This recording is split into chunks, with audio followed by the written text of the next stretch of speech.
Our question of the day today is, where, as a solo traveler, would you like to be in Walt Disney World right now? And I would have to say, solo traveler in this scenario, that my choice would have been to start this morning in Animal Kingdom. Enjoyed a lovely safari, gotten some coffee, and walked around the Tree of Life.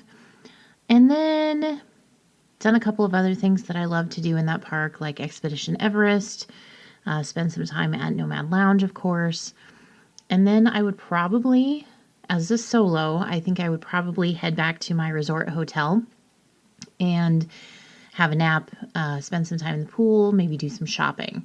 And I think that just sounds like a very lovely day. Welcome to Hanging at the Hangar Bar. I'm Scott. I'm Candice. I'm Lariah. And I'm Lacey. Grab a drink and come hang with us at the Hangar Bar.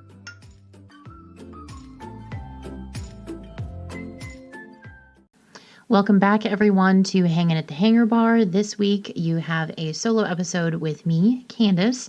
This is part of the Travel Tips with Candice series. And in this week's episode, I will be presenting a trip scenario for Ballin on a budget. A few months ago, we did put out a request for different trip scenarios that you would like to have us price out, just so you can get an idea of what the expense around a Disney vacation actually is. And to be perfectly honest, they are expensive, especially if you are in a location where you need to fly to either one of the coasts or to Europe or to Asia to see the beautiful, beautiful parks. But those flights do add quite a bit of expense. So the numbers that I'm going to use today do not include flights, but they will include pretty much everything else that you're going to need. So the first thing that you need to do when you decide that you want to go to Walt Disney World specifically on a budget is you need to be okay with a shorter trip than normal. When I plan a Disney trip for my family, I typically look at a span of about a week. That gives us at least one day in every park. And it also gives us some off days and some downtime so that we can enjoy the resorts in different areas like the mini golf courses, Disney Springs, those kind of things, and just are not completely exhausted by the time we get home.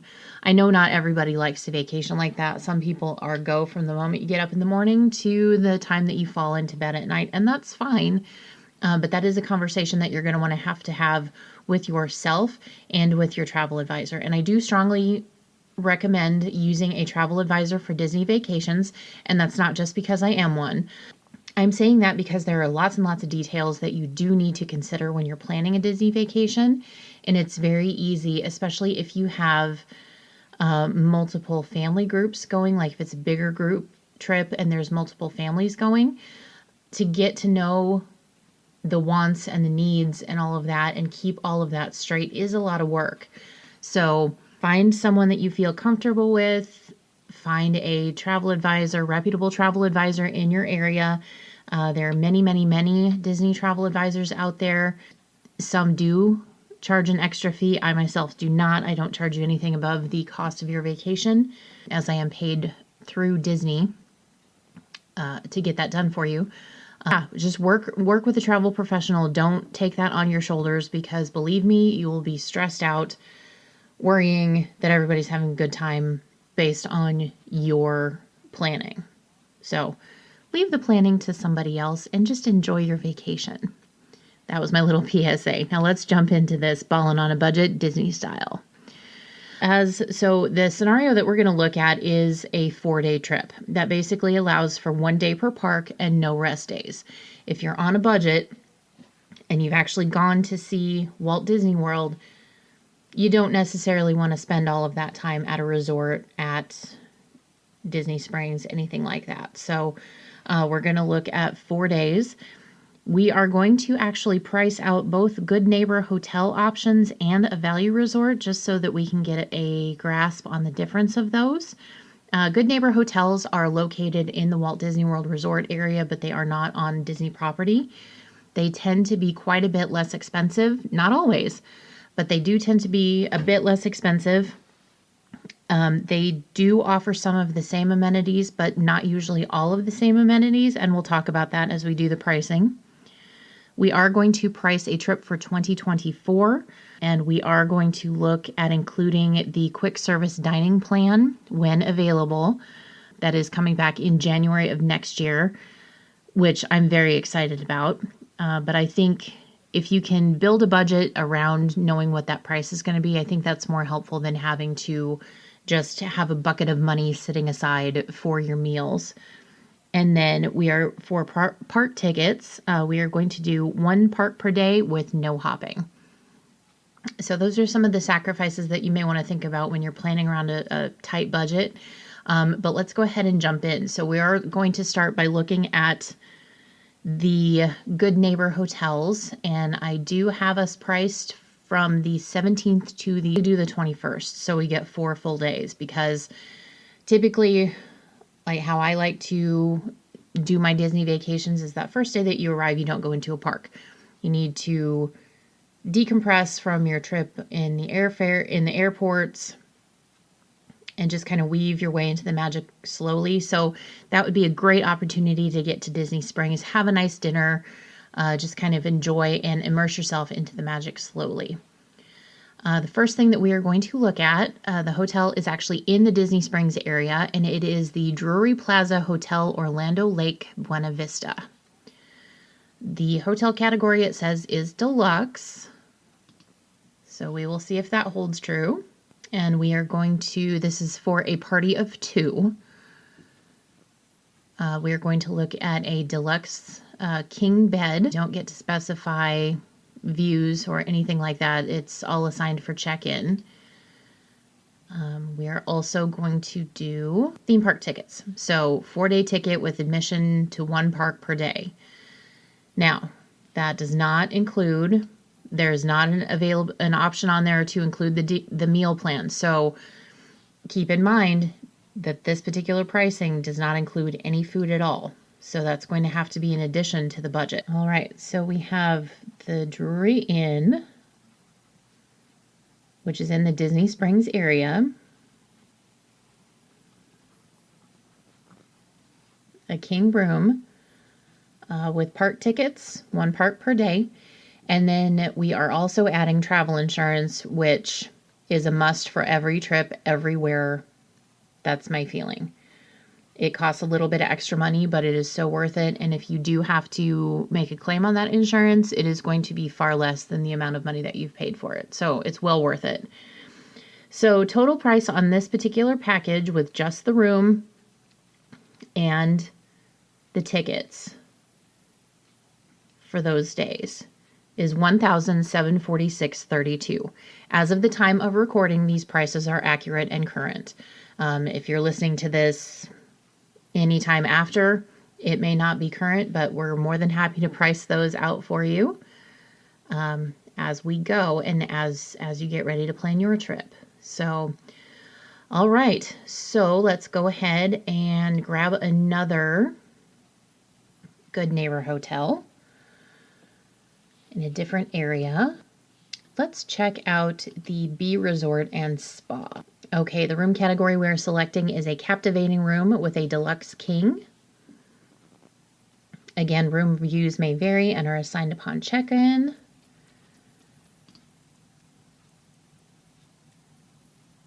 Okay, with that, we're also including the 4-day tickets with admission for 1 park per day.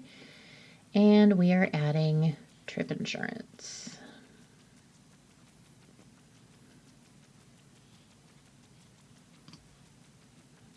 All right, and the B Resort and Spa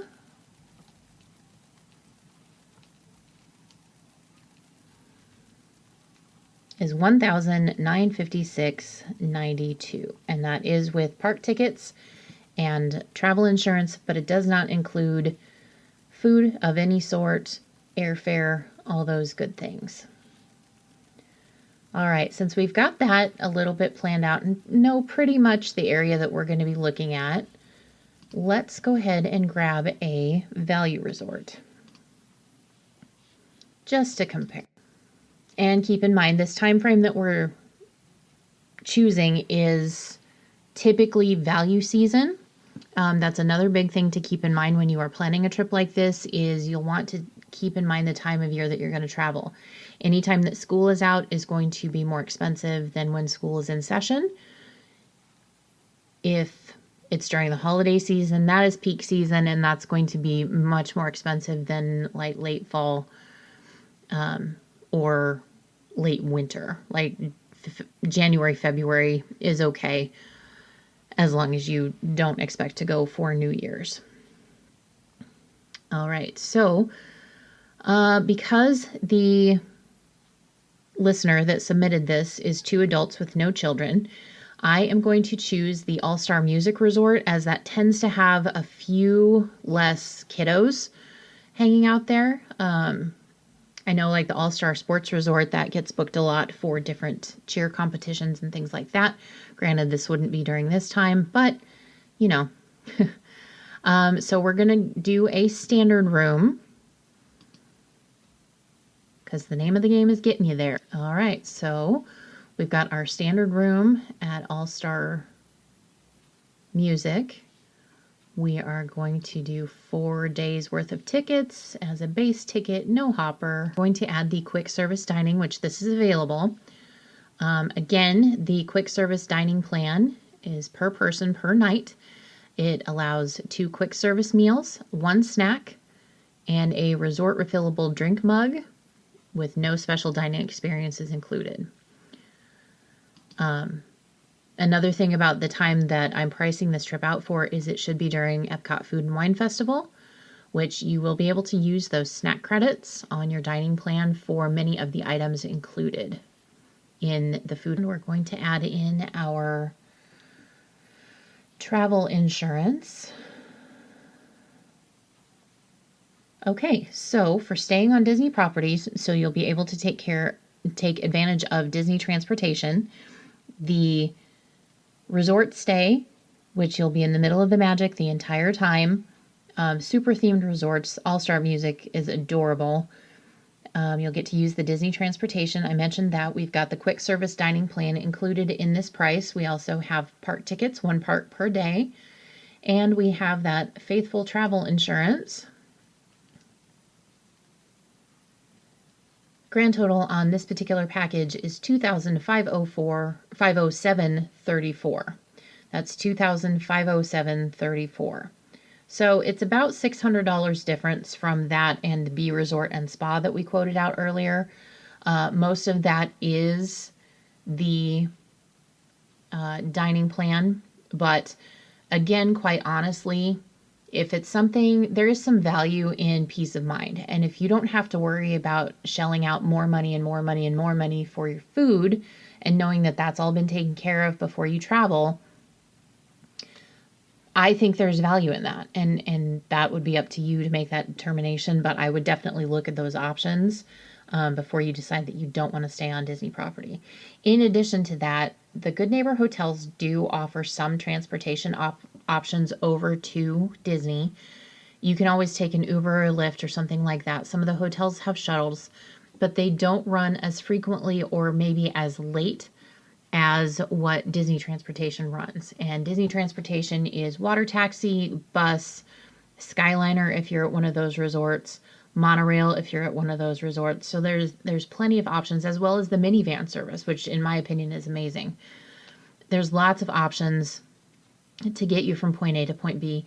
But again, when we're pricing out things and working with your budget, you have to know what you feel comfortable with, and that is your thing. If it'll get you to the magic, I say go for it, and there's no shame or blame in any of it. So let's go ahead and just price out one more. Let's tweak it just a little bit, so we're a little bit more ballin'.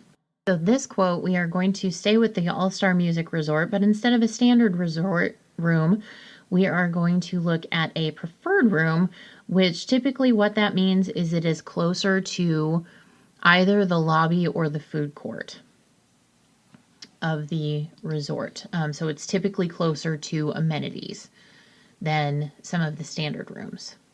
All right, and with the preferred room, all things else being equal, you are looking at a price tag of $2,660.56 for that time period that we discussed earlier. So really, it runs the gamut. And if you look from the starting point of the Drury Inn where we looked at the first place, $1,700 versus the $2,660 that we just priced out, yes, there is quite a bit of a difference between staying at a Good Neighbor Hotel versus a Disney hotel. However, you do have to really pay attention to those details and pay attention to the little differences.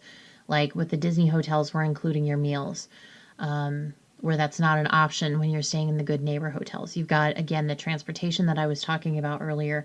You've got just a whole host of things. Not only that, but you will be staying in the middle of the magic. You don't have to go back to your quote-unquote regular hotel and then be re-immersed in the magic the next day when you go back to the park. Along with that, if there are special options open as far as park hours, that sort of thing, to resort guests, if you're on Disney property, you will get those. Good Neighbor hotels, you do not. So it is worth a thought. But that should give you some idea of how maybe you can make a Disney vacation work for you and your family. Most of the rooms on Disney property will sleep 4 people. Occupancy rules dictate that no more than 4 can be in the room, but typically they do fit 4 people. Some of the rooms in the Good Neighbor hotels may be good for 2 people. So that's another thing that you really need to keep in mind when you're pricing this out. I hope this has been helpful. It's a pretty quick episode this time, but we've been about over everything that we can. If you have other questions, drop us a line on our socials. We would love to communicate with you. If you are interested in additional pricing scenarios, let us know as well. Send us a message on Facebook or Instagram or Reddit. We are hanging at the Hangar Bar. We would love to hear from you. We'd love to get your opinions on how we're doing with our episodes, and we'd like your ideas for future episodes. So with all of that said, please remember there is a great big beautiful tomorrow, and we will see you real soon.